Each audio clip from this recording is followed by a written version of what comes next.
Today is Holy Monday. Maybe you've never thought of Mondays as holy. Well, this one is.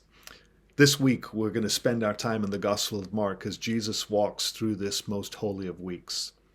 If you recall, yesterday we remembered the spectacle that was the triumphal entry. Jesus comes into Jerusalem. He's not sneaking into undercover, but he's declared as king. He comes to people yelling, Hosanna, which means save now. I mean, the crowd is amped up. It's ready to join the revolution.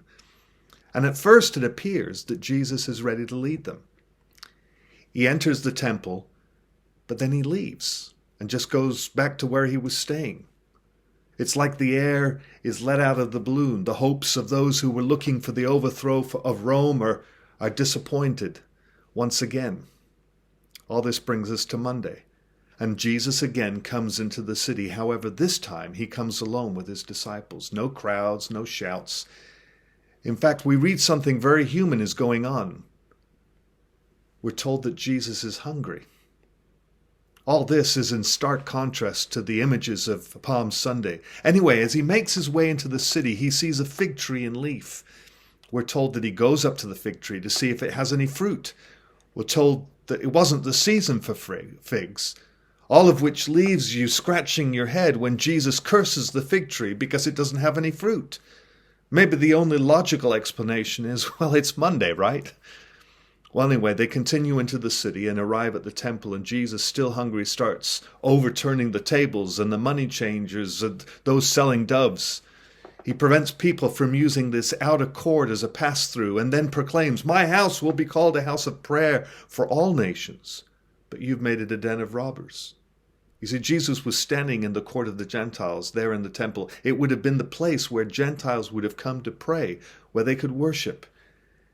And yet the Jews had set up shop in their sanctuary.